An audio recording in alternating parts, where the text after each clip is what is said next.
네, 오늘 성전을 건축 중입니다. 후편, 지난번에 전편을 말씀을 드렸고요. 오늘 동일한 본문으로 성전을 건축 중입니다. 동일한 제목으로 한 번 더 말씀을 나누겠습니다. 제가 예전에 살던 시골집, 저도 이제 아무리 생각해도 그때가 언제였는지를 모르겠어요. 초등학교 때였는지 중학교 때였는지 고등학교 때는 아니었던 것 같은데 시골집을 개축한 적이 있어요.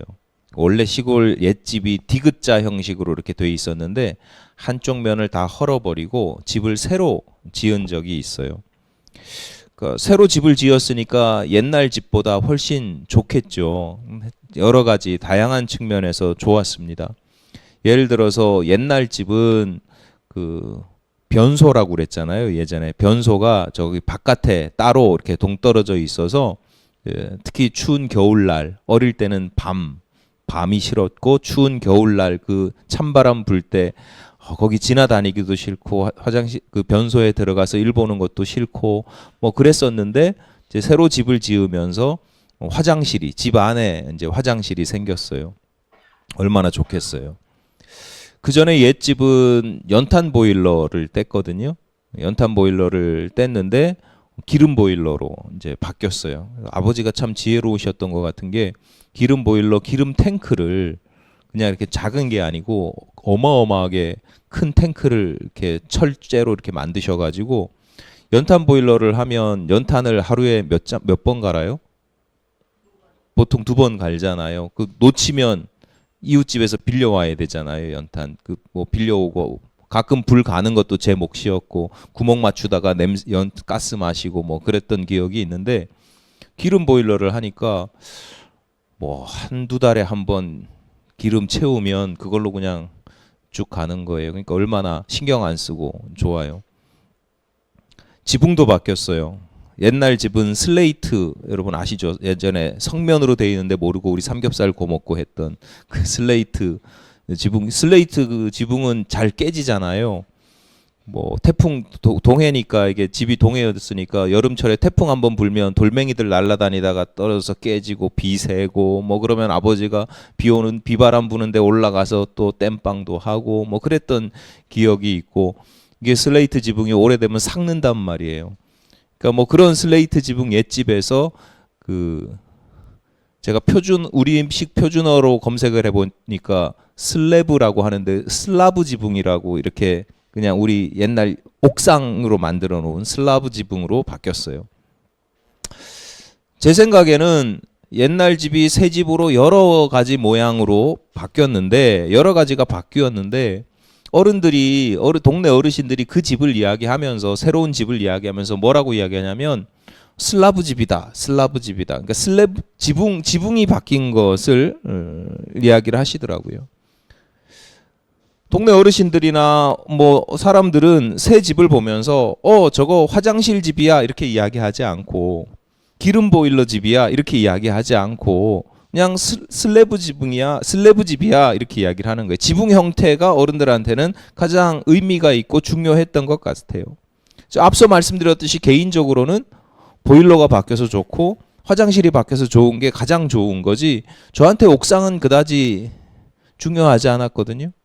어머니에게 옥상은 장독을 놓을 수 있는 곳으로 바뀌었지만 햇볕을 잘 받아서 고추 말리기에 좋긴 하겠지만 저한테는 뭐 큰 의미가 없고 옥상 위에 올라가서 뭐 바다 전경을 보고 이런 거는 굳이 제가 어렸을 때부터 그 동네에서 자랐기 때문에 굳이 옥상에서 가서 바다를 보거나 뭐 그러면서 감탄할 일은 없었거든요. 세상에는 다양한 형태, 다양한 종류의 집들이 존재했었고 지금도 존재하고 있습니다. 집들이 때로는 재료에 따라서 분류가 되기도 하고요. 거주 형태에 따라서 분류가 되기도 합니다. 그리고 그 집을 이해하는 어떤 집에 대해서 이해하는 사람들의 가치관, 그 집을 바라보는 가치관, 집이란 이런 거야 라고 하는 가치관도 매우 중요합니다. 어떤 사람들에게는 집의 거주 형태가 중요하니까 뭐 예를 들어서 저 집이 공동주택이냐 개인주택이냐 뭐 이런 것들로 집을 분류하기도 하고 또 이해하기도 하고요. 어떤 사람에게는 그 집의 재료가 중요합니다. 조립식이냐 뭐 철골이냐 골조를 썼느냐 철골이냐 뭐 벽돌이냐 목조주택이냐. 제가 예전부터 친하게 지내던 선배 목사님이 오래전에 교회를 지었는데 그 교회를 황토로 지었어요. 돈이 어마어마하게 더 들어가더라고요. 흙으로 지으니까 싸게 들어갈 줄 알았거든요. 저는 그 벌써 옛날이니까 벽돌이나 뭐 이런 철근이나 이게 아니라 흙으로 지어? 그럼 싸겠구나 그랬는데 웬걸요? 황토로 지으니까 돈이 훨씬 많이 들어가요. 근데 왜 황토로 지어요? 건강 때문에. 건강 때문에 황토로 짓는 거예요. 그러니까 그런 분들에게는 이 집의 재료가 굉장히 중요한 거예요. 어떤 사람은 집이라는 것을 이해할 때 그 집이 주는 공간 그리고 그 공간 활용에 대해서 중요하게 여기는가 하면 또 어떤 사람들은 집이라고 하면 재산으로서의 가치가 먼저 이렇게 중요하게 여겨지기도 하죠. 늘 크게 보고 넓게 보면 다 집이거든요. 누구나 그것을 집이라고 이야기를 해요. 그런데 집이라고 하는 똑같은 표현을 써도 사람들마다 이해하거나 받아들이거나 표현하거나 중요하게 여기는 의미는 다를 수밖에 없다라고 하는 겁니다. 교회도 마찬가지입니다. 여러분 교회 하면 떠오르는 이미지가 뭐예요? 어떤 사람에게는 교회 하면 건물이 떠오릅니다. 뾰족한 첨탑 위에 십자가가 솟아있는 그런 모양을 떠올려요. 제 선배 목사님도 항상 그게 로망이에요. 당신이 교회를 지으면 저 스위스 저기 그런 유럽 쪽에 있는 아주 뾰족한 고딕 양식의 그런 그리고 스테인드 글라스를 한 그런 교회를 짓고 싶다. 그분에게는 그게 로망이에요. 성도들 중에는 교회 하면 가장 먼저 떠오르는 이미지가 예배하는 모습이에요. 교회에서 주로 행하는 것이 예배하고 찬송하고 기도하는 것이니까요. 제가 자주 말씀드리고 또 성경에서도 말씀하시는 교회를 한마디로 표현하면 성도들이에요. 여러분이 교회예요. 여러분이. 성경적으로 신학적으로는 저와 여러분이 교회입니다. 조금 더 신학적으로 표현하자면 구원받은 자들의 모임입니다. 부르심을 받은 자들의 모임. 교회를 원어 그리스어 신약 성경에 쓰여진 원어 그리스어 헬라어라고 하죠. 헬라어 그리스어 히라보 다 같은 말인데요. 에클레시아라고 합니다. 그 에클레시아라고 하는 게 부르심을 받았다 이런 뜻이에요. 그러니까 하나님이 세상으로부터 우리를 불러내었다, 끄집어내었다라고 하는 뜻이 에클레시아, 교회라는 의미예요. 건물로서의 교회, 예배나 선교라는 기능으로서의 교회는 교회가 아니다 이런 게 아니고 그 또한 중요합니다. 건물로서의 교회도 중요하고요. 기능으로서 교회에서 예배하고 찬송하고 기도하고 선교하고 봉사하고 하는 그 기능으로서의 교회도 굉장히 중요합니다. 그런데 더 중요한 것, 가장 본질적인 것, 교회는 바로 우리가 교회다라고 하는 거예요. 내가 교회, 내가. 그럼 내가 또는 우리가 교회인 이유가 뭐냐? 본문 22절 말씀입니다. 함께 읽겠습니다. 시작. 너희도 성령 안에서 하나님이 거하실 처소가 되기 위하여 그리스도 예수 안에서 함께 지어져 가느니라. 지난주에 말씀드린 것처럼 그리고 오늘 설교 제목처럼 우리는 하나님이 거하실 처소로서의 성전, 그 하나님이 거하시는 처소로서의 성전으로 지어져 가는 중이고 지어져 가야 한다라는 거예요. 그러니까 우리가 성전이다, 우리가 교회다, 내가 교회다라고 할 때는 내 안에 하나님을 모실 만한 처소가 내가 되어야 된다라고 하는 거죠. 모든 건물이 목적이나 기능이 있잖아요. 아까 말씀드렸듯이 어떤 사람에게 집은 그 기능이나 그 목적은 가장 중요한 기능이나 목적은 어떤 사람에게는 그게 재산이에요. 그 사람에게는 재산으로서의 집이 있는 거예요. 교회도 마찬가지라는 거예요. 교회도 우리가 어떻게 이해하느냐에 따라서 그 교회의 목적이 있고 기능이 있는데, 우리가 생각해야 되는 가장 기본적인 목적이나 기능은 예배하고 찬송하고 이런 걸 떠나서 가장 근본적인 기능은 하나님이 거하실 만한 장소. 내가 됐든 우리가 됐든, 그러니까 우리로서의 분당교회가 됐든 내가 성전으로서의 내가 됐든 하나님께서 거하실 만한 처소가 돼야 된다. 그러면 하나님께서 거하실 만한 처소로서의 목적을 가지고 기능을 가지고 교회를 우리가 성전을 우리가 지어져 간다고 한다면, 짓는다고 하면 그 목적과 기능에 따라서 재료도 달라지겠죠. 짓는 방식도 달라지겠죠. 이해되세요? 여러분이 개집을 지으면 그 우리 집 개에게 필요한 방식대로 재료를 넣고 집을 지을 거 아니에요. 우리 부모님을 위해서 집을 짓는다 그러면 부모님이 좋아하실 만한 필요한 방식과 재료를 가지고 집을 지을 거 아니에요. 부모님이 건강이 안 좋아? 그럼 황토로 집을 지을 것이고, 자연환경 깨끗한 산소를 원하시면 시골에 그런 공기 좋은 곳에다 집을 지을 것이고, 목적과 기능에 따라서 집을 짓는 방식들이 다 달라지고, 바꿔서 말하면 그 집을 짓는 방식이나 재료들을 보면 그 집의 목적을 알 수 있는 거예요. 그러니까 우리가 어떻게 지어져 가느냐를 보면, 내가 하나님께서 거하실 만한 성전으로서의 그 교회, 성전으로서 지어져 가는지 아닌지를 판단할 수가 있다라고 하는 거죠. 우리가 하나님께서 거하실 만한 성전으로서의 교회, 우리 분당교회가 지어져 가려면 그러면 어떻게 해야 되느냐? 가장 기본적인 요소 3가지를 말씀을 드리면, 첫 번째는 교회의, 나든 우리 교회든 교회의 터는 말씀이어야 된다. 말씀의 터 위에 교회는 지어져야 된다라고 하는 겁니다.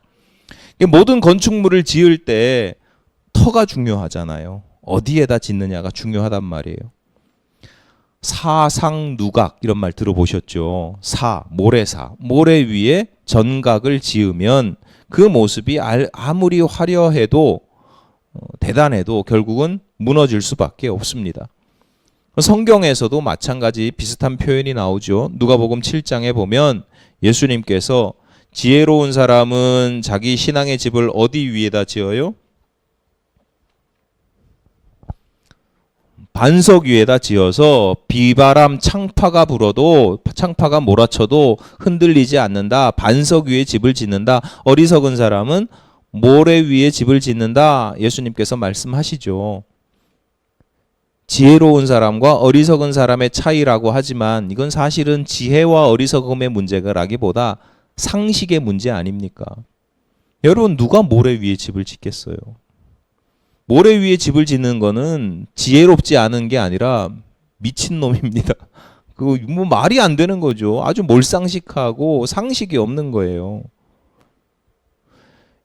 우리나라 역사, 우리나라뿐만 아니라 역사 유적지에 보면 터만 남아 있는 곳들이 있어요. 예를 들어서 미륵사지 몇 층 석탑이에요? 3층인가? 미륵사지 3층 석탑 이런 거 들어보셨죠? 안 들어보셨나? 무슨 뭐뭐지 이렇게 나오고 하잖아요. 미륵사지 3층 석탑. 여기 3층 석탑이 있는데 이 3층 석탑이 있었던 곳이 미륵사가 있었던 땅이다. 미륵사지 그런 거예요. 근데 이게 미륵사가 있던 터라는 거. 미륵사는 없어졌거든요.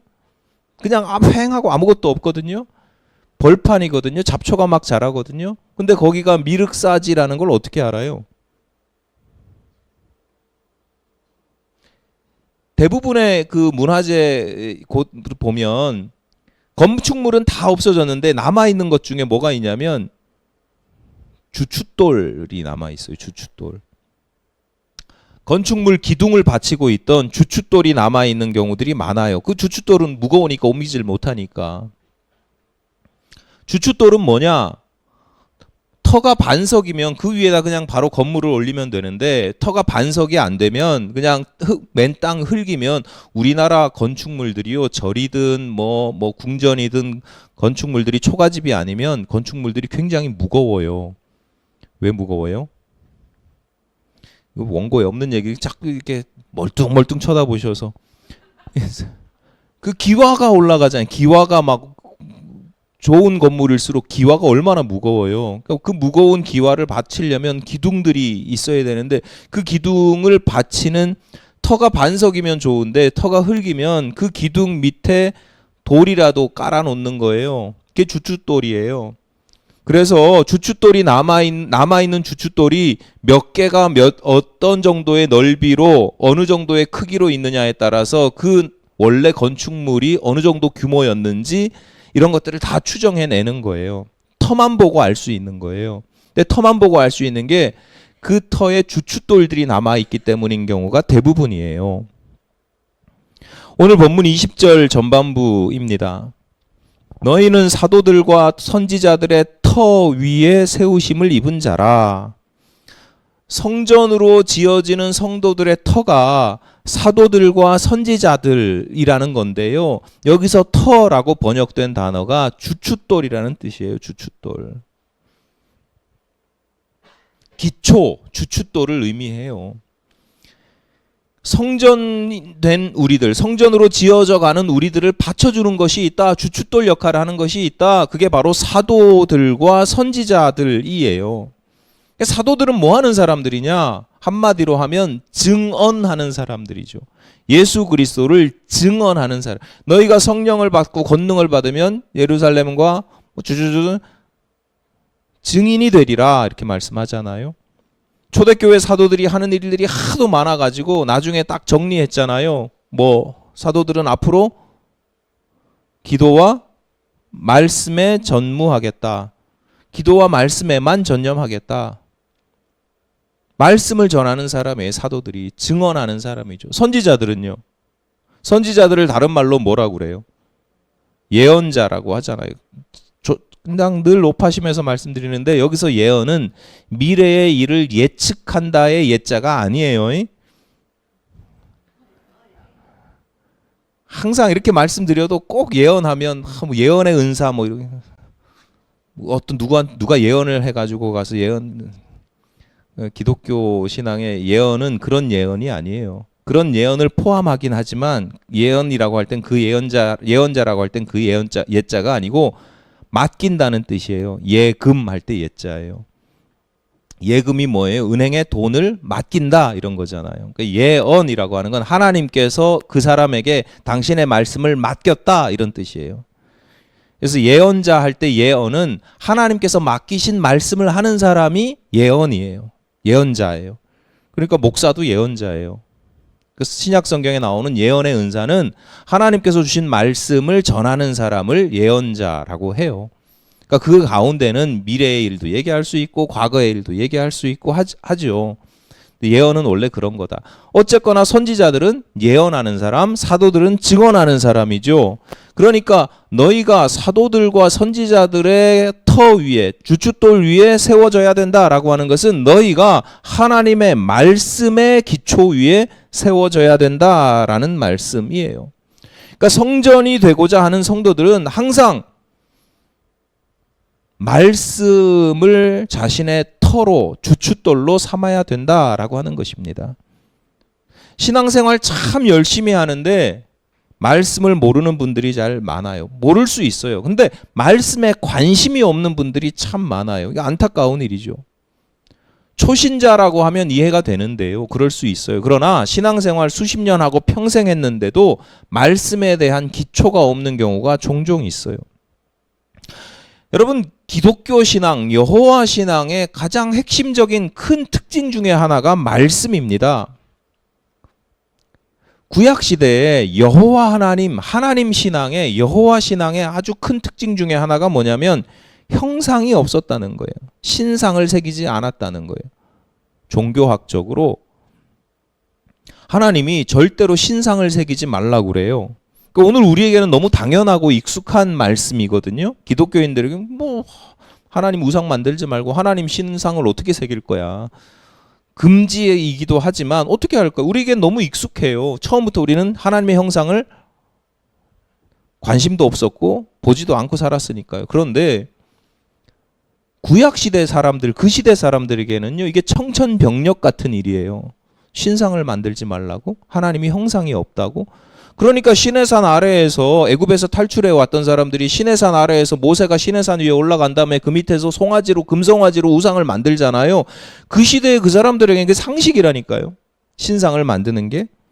누구나 신상을 모신 신전에 가서 제사를 했고 자기 집에다가 조그마한 신상을 만들어서 우상으로 섬겼고 장식물, 장식품, 목걸이, 귀걸이, 코걸이 이런 것에다가 신과 관련된 어떤 색임을 하거나 그런 형상을 가지고 다녔고 그게 너무 형상을 만드는 게 너무 익숙한 시절이에요. 근데 하나님은 형상을 만들지 말라고, 당신은 형상이 있는 존재가 아니라고 말씀하신단 말이에요. 그 사람들에겐 놀라운 일이죠. 이 말이 안 되고 청천벽력 같은 일이에요. 그러면 형태가 없는, 형상이 없는 하나님과 우리가 어떻게 만나고 어떻게 소통하고 어떻게 섬겨요? 하나님께서 당신을 나타내신, 당신을 드러내시는 매우 그 시절로서는 매우 독특한 방식이 있었는데 그게 말씀이에요. 구약 성경이 오늘까지 남아있는 이유가 거기 있는 거예요. 선지자들이 하나님의 말씀을 전하는 이유도 거기 있는 거예요. 시간이 없어서 짧게 말씀드리지만 신약 시대에도 예수님께서 요한이 뭐라고 그래요? 예수님이 이 땅에 오셨는데 태초에 말씀이 있었다 이렇게 이야기하잖아요. 기독교 전통에서는 그래서 말씀을 기록하고요. 종교개혁을 통한 개신교, 우리 개신교거든요. 개신교 전통에서는 성경 말씀으로 돌아가는 것, 말씀을 선포하는 것을 굉장히 중요하게 여기고 그것을 그래서 회복시키고자 한 거예요. 그러니까 성도들이 말씀에 관심을 가지고 말씀을 가까이 하는 것, 이거 기본 중에 너무 기본인 거예요. 내가 능력이 안 돼가지고 여러 가지가 모자라서 말씀을 잘 모를 수 있어요. 모든 성도들이 신학자나 목사는 아니니까 그렇게까지 말씀을 그러는 거라는 거 아니에요. 그러나 그래도 말씀의 기초, 말씀이 내 인생의, 내 신앙의 기본이 된다 알고 있어야 되고, 집을 지을 때 털을 닦는 게 기본이잖아요. 주춧돌을 놓는 게 기본이잖아요. 신앙생활도 마찬가지다. 말씀의 털을 잘 닦아야 된다. 그렇지 않으면 모래 위에 집을 짓는, 아까 제가 뭐라 그랬어요? 이건 미친놈이다 그랬잖아요. 세상에 그래서 미친놈들이 많아요. 성도들은 내가 항상 말씀의 주춧돌 위에 서 있는지를 점검해야 합니다. 선지자들과 사도들이 목숨까지 걸면서 예언하고 증언했던 그 복음 위에 서 있어야지 내가 듣기 좋은 설교 말씀, 감동적이고 눈물 짜게 만드는 감동적인 간증, 내가 필요할 때 골라 먹는 말씀, 그게 말씀의 기초가 아닙니다. 다시 말씀드리지만 선지자들과 사도들이 자신의 목숨을 잃더라도 전하고자 했던 진실한 진리의 하나님의 말씀입니다. 어미하신 하나님의 마음이 담겨 있고 하나님의 계획이 담겨 있는 어미하신 하나님의 말씀입니다. 터전이 흔들리면 돼요, 안 돼요? 주춧돌이 물렁물렁하면 돼요, 안 돼요? 주춧돌을 이쪽으로 옮겼다 저쪽으로 옮겼다 해도 돼요? 안 돼요. 상황과 조건에 따라서 내 마음에 따라서 쉽사리 이쪽으로 옮겼다 저렇게 바꿨다 변하고 흔들리는 그런 말씀이 아니라 흔들리지 않는 분명하고 단단한 주춧돌과 같은 그 말씀 위에 내가 세워져야 성전으로서 바로 세워지는 것이다 라고 하는 겁니다. 말씀에 좀 더 관심을 가지시고요. 무슨 지식적인 말씀을 말씀드리는 게 아니에요. 내 신앙을 난 항상 하나님의 말씀 위에 세울 거야. 어떤 말씀의 한 구절을 말씀드리는 게 아니에요.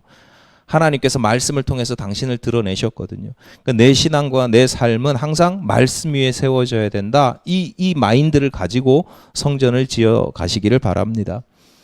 두 번째 중요한 요소는 뭐냐? 그리스도 예수라고 하는 모퉁이 돌이에요. 성경의 시대에 그 성경의 시대와 공간에서 건축물의 소재는 주로 돌이었습니다. 우리나라는 주로 흔한 게 흙, 나무, 볏짚 이런 거니까 그걸로 집 짓는 거고요. 성경의 시대와 배경에서는 주로 거기 있는 재료들이 다 돌이에요, 돌. 그러니까 돌로 집을 지어요. 석조 건물이에요. 그런데 어마어마하게 크고 웅장한 건물이 아니라고 한다면 대부분의 석조로 짓는 건축물은 벽체 자체가 기둥 역할을 해요. 건물이 커지면 기둥을 따로 세워야 되지만 건물이 크지 않으면 그냥 벽이 기둥이에요.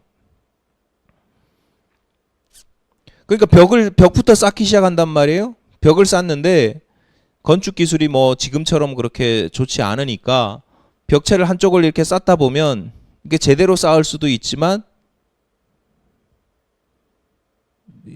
집을 지어 보신 분이 안 계시죠. 아이들도 그렇잖아요. 블럭 가지고 그렇게 막 집 짓는다고 벽체를 이렇게 쌓기 시작하면 툭 건들면 넘어지고 이렇게 어렵단 말이에요. 그래서 어떤 식으로 집을 짓기 시작하냐면 두 벽을 이렇게 벽이 맞닿는 부분을 지어요. 맞닿게. 이해가 되세요?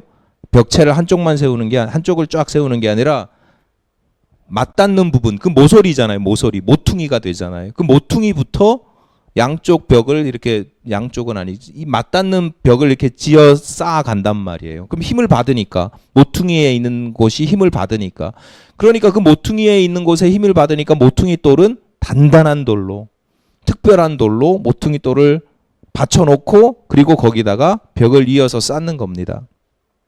그러니까 모퉁이 돌이 기둥 역할을 해요.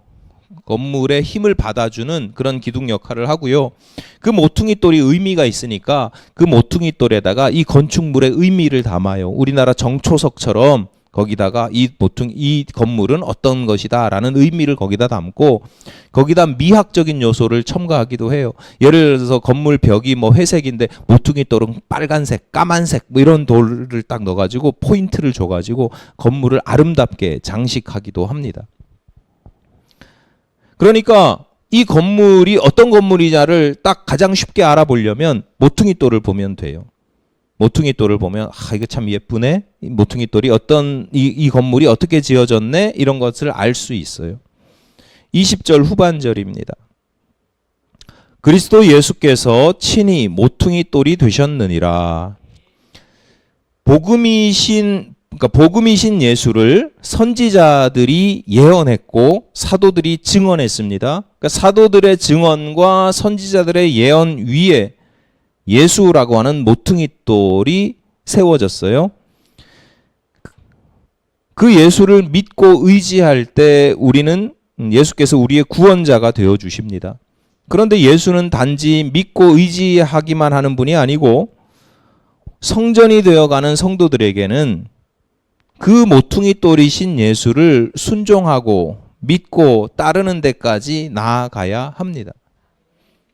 그래서 예수께서 친히 모퉁이 돌이 되어 주신 거예요. 감사한 일인 거죠. 요한복음 15장에서 예수께서 포도나무의 비유를 들려주십니다. 예수는 포도나무고 우리는 성도들은 그 포도나무에 붙어있는 가지라는 거예요.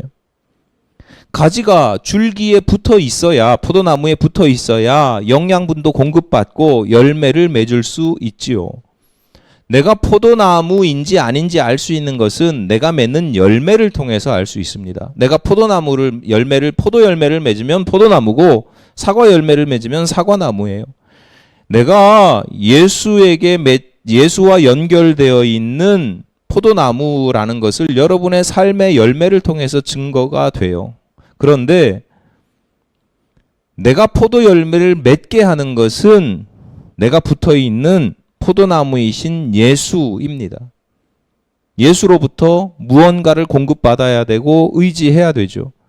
내가 성전으로 세워지려면, 내가 화장실도 아니고 계집도 아니고 아파트도 아니고 황토집도 아니고 내가 성전으로서 세워지려면 모퉁이 돌이 누가 돼야 돼요? 예수가 돼야 되는 거예요. 그 예수에게 기대야 되고요. 예수에게 꼭 붙어 있어야 되고요. 예수로부터 힘을 받아야 되는 거예요. 우리는 자타 기독교인, 그리스도인이라고 하는 이름을 갖습니다. 기독, 그리스도 다 예수의 이름입니다. 예수의 사람입니다. 그런데 그 이름을 가지고 있는데 과연 나는, 여러분은 예수와 얼마나 연결되어 있는가? 여러분은 예수로부터 얼마나 많은 것을 공급받고 있는가? 나라고 하는 정체성, 내가 어떤 사람인가라고 하는 정체성에 예수는 얼마나 많은 부분을 차지하고 있는가? 나는 예수를 얼마나 자랑스러워하고 있는가? 나는 얼마나 예수를 자랑하고 있는가? 예수 믿지 않는 사람들은 그럴 수 있습니다. 그런데 예수를 수십 년을 믿고 평생을 믿으면서도 예수와 상관없는 삶, 예수를 의지하지 않는 삶, 예수와 관계없는 삶을 사는 성도들도 종종 있습니다. 조금 더 신랄하게 말씀드리자면 예수를 의지하기보다는 돈을 의지하고 지위를 의지하고 신분이나 지위, 지식, 경험 이런 것들을 자랑합니다. 나의 자랑은 예수가 아니라 내가 가지고 있는 신분이고 지위고 나이고 경험이고, 예수는 모퉁이돌 정도가, 모퉁이돌이 아니라 그냥 액세서리 정도인 경우가 종종 있습니다. 그러면 그게 성전입니까? 성전으로 지어가고 있는 겁니까? 그냥 자기 집 짓는 거예요. 여러분, 예수의 사람으로 살아가시기를 바랍니다. 나 스스로의 생각만이 아니라 누가 보더라도, 다른 사람들이 모퉁이돌 보고 그 건물을 알 수 있다고 했잖아요. 누가 보더라도 저 사람은 예수의 사람이구나 라고 인정받을 수 있어야 합니다. 우리가 기독교인들은 모든 기도를 예수의 이름으로 마무리하잖아요. 성도들에게 예수는 구원자, 내가 예수를 믿고 구원받았어, 구원자일 뿐만 아니라 매일매일 매 순간순간의 삶 속에 예수는 나의 중보자입니다. 찬송가의 가사대로 예수님은 나의 힘이고 능력이고 나의 기쁨이고 자랑입니다. 뒤집어서 말씀드리자면 성도의 기쁨과 자랑은 예수입니다. 성도의 힘과 능력은 예수입니다. 성도의 정체성입니다. 여러분, 예수로 힘을 얻고 예수를 드러내고 예수를 자랑하는 예수쟁이로 살아가시기를 바랍니다. 나의 모퉁이돌이 무엇인지 누구인지 잘 분별하시고 예수께서 여러분의 모퉁이돌이 되시기를 바랍니다. 마지막으로 한 가지만 더 말씀드립니다. 내가 성전으로 지어져 간다라고 하는 것은 서로 연결되어 있어야 합니다. 본문 21절입니다. 그의 안에서 건물마다 서로 연결하여 주 안에서 성전이 되어가고, 오늘 본문이 에베소 교회에 주시는 말씀이거든요. 그러니까 성도 개개인에게도 해당되는 말씀이지만 교회 공동체에게 주시는 말씀이에요. 성도들이 서로 연결되어서 하나의 성전이 되어간다라는 이야기예요. 벽돌 하나를 성전이라고 할 수 없잖아요. 벽체 하나를, 창문 하나를, 계단 하나를 성전이라고 할 수 없잖아요. 모든 부분들이 서로 연결되어서 하나의 큰 성전을 이루지요. 그러니까 서로 의지해야 되고 부족한 부분들을 채워주어야 되고 서로의 기능을 인정하고 존중하고 덕을 세워주어야 하는 겁니다. 하나님의 성전이 되고자, 내가 하나님의 성전으로 지어간다라고 했을 때 성도가 가져야 할 세 번째 마지막 기본적인 가치관이 뭐냐? 연대와 연합입니다. 연대, 연합, 지지 이런 겁니다. 바울이 에베소 교회 성도들에게 왜 이 이야기를 하냐면, 에베소 교회는 유대인들, 초대교회가 처음에 유대인들 중심으로 형성이 되거든요. 근데 이게 복음이 전파되다가 이방인들에게도 유대인들 입장에서 이방인들에게도 복음이 전파돼요. 에베소는 유대인들 입장에서 이방인들이 주로 많이 모여 있는 교회였어요. 이방인들로 구성된 교회예요. 본문 우리가 읽진 않았지만 11절 말씀입니다. 오늘 본문의 앞부분에 있는 내용이에요. 그러므로 생각하라. 너희는 그때에 육체로는 이방인이요 손으로 육체에 행한 할례를 받은 무리라 칭하는 자들로부터, 유대인들입니다. 우리는 할례 받은 사람들이야 라고 자긍심을 가지고 있던 유대인들로부터 할례를 받지 않은 무리라 칭함을 받은 자들이라. 너희는 할례도 안 받은 놈들이야. 이렇게 칭함을 받았다는 거예요. 그러니까 이방인이고 할례 받지 않은 자들이라고 하는 표현은 우리와 다른 외국인이다 이런 의미를 훨씬 뛰어넘어서 이게 차별과 혐오의 표현이에요. 너희는 우리와 달라. 이게 우리 서로 좀 다르군요. 이게 차이를 이야기하는 게 아니라 아주 격이 다른 존재. 그러니까 차별과 혐오인 줄도 모르고 그냥 차별하고 혐오하는 그런 존재였습니다. 본문 16절 역시 읽지 않았습니다만 16절 말씀입니다. 또 십자가로 이 둘을 한 몸으로 하나님과 화목하게 하려 하심이라 원수된 것을 십자가로 소멸하시고. 참 멋있는 말씀인 것 같아요. 바울은 예수의 십자가라고 하는 것이 그 모든 혐오와 차별을 깨부수고 소멸하셨다라고 선언을 합니다. 너희들이 옛날에는 그렇게 서로 다르다고 해서 혐오하고 차별하고 했지만 예수의 십자가 그 모든 것들을 다 깨트리고 소멸하셨느니라. 그래서 하나님과 우리가 다 같이 화목하게 하셨느니라 라고 이야기를 하는 거예요. 19절입니다. 그러므로 이제부터 너희는 외인도 아니요 나그네도 아니요 오직 성도들과 동일한 시민이요 하나님의 권속이라. 그러니까 더 이상 너희들은 외인이 아니고 나그네도 아니다. 하나님의 권속, 그러니까 모두 하나님의 한 가족이다. 이렇게 이야기를 하는 겁니다. 세상이 이상하다 보니까 뭐 옛날에도 그렇긴 했지만 살다 보면 이상한 가족들도 있습니다. 무슨 존속 사례, 비속 사례 이런 뉴스들도 들어보면 이상한 가정도 있고 하죠. 그러나 일반적인 가정은 서로에게, 가족 구성원들이 서로에게 힘이 되기도 하고 짐이 되기도 합니다. 왜 짐이 돼요? 가족들이?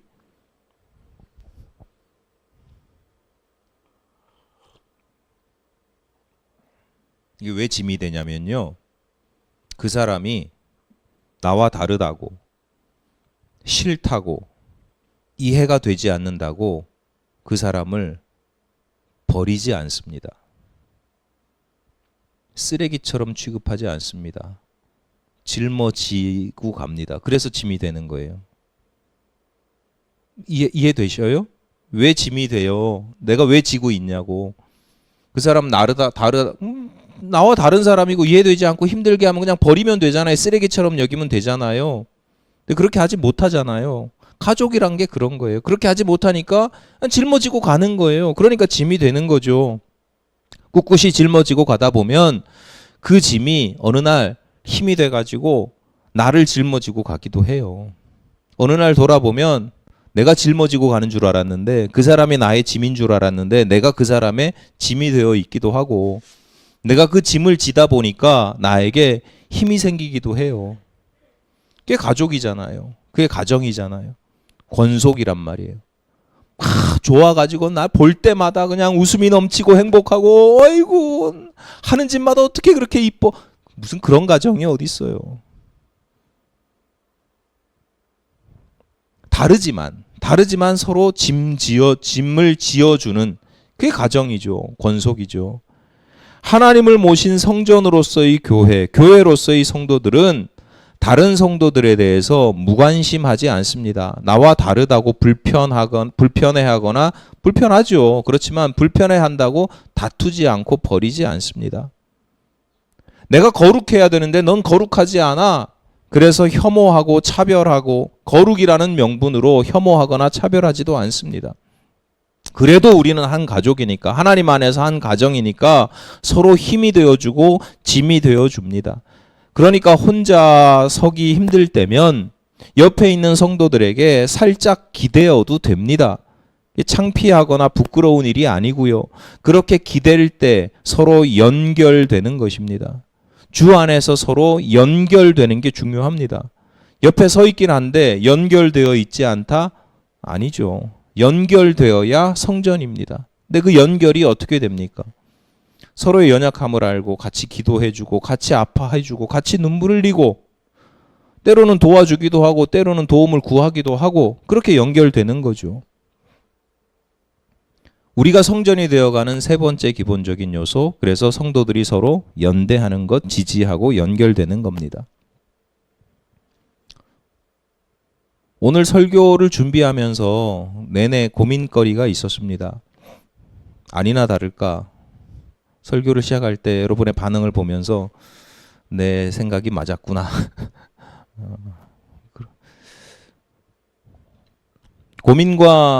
고민거리가 뭐였냐? 우선은 설교의 내용이 너무 뻔하다는 거죠. 말씀, 예수 그리스도, 연대와 지지, 뭐 이런 특별한 걸 찾기 어렵습니다. 설교를 준비하면서 또 하나의 고민은 뭐냐면, 이 말씀대로 실천하기가 쉽지 않다는 겁니다. 집을 지어 보신 분은 아시지만 집 짓는 게 쉬운 일이 아니죠. 눈에 보이는 집도 그러한데 성전을 짓는다는 건 눈에 보이지 않는 집을 짓는 겁니다. 게다가 그 집이 성전입니다. 엄두가 나지 않는 일입니다. 이게 한번 그래 내가 마음 먹고 한번 으쌰 하고 집을 짓기 시작한다고 해도 꾸준히 실천하기가 무척 어려운 일입니다. 새해를 시작한 지 두 번째 주일입니다. 새해를 시작한 지 얼마 되지 않았는데 어떻게 보면 참 어려운 설교 메시지고 또 하나는 어떻게 보면 너무 뻔하고 구태의연한 메시지를 선포해도 되는가라고 하는 그 질문을 계속 가지면서 설교 준비를 했습니다. 설교 준비를 하고 결국은 이렇게 설교를 하게 된 이유가 있습니다. 그런 고민하면서 기도하면서 설교 준비를 하다 보니까 문득 그런 생각이 드는 거예요. 원래 신앙생활이 그런 거지 뭐. 원래 신앙생활이라는 게 원래 그런 거예요. 누가 뭐라 해도 지조를 가지고 꾸준히 집을 지어가는 것과 같습니다. 노아가 그렇게 120년간 방주를 만들었다고 합니다. 여러분, 하나님을 모시는 성전으로 지어져 가는 것, 내가 은혜 한번 받았다고 삘 받았다고 하루 이틀 만에 뚝딱 끝나는 일이 아닙니다. 평생을 두고 나아가야 하는 일입니다. 이왕 짓는 것, 여러분이 성전으로서 이왕 지어지는 것 잘 지어졌으면 좋겠습니다. 잘 지어지기 위한 세 가지 기본, 말씀의 터전 위에 짓는다. 그리스도 예수를 모퉁이 돌이신 그리스도 예수를 철저히 의지하고 자랑한다. 서로 지지하고 연대한다. 그렇게 아름다운 거룩한 성전으로 지어져 가는 우리 분당교회 성도들 되시기를 간절히 바랍니다.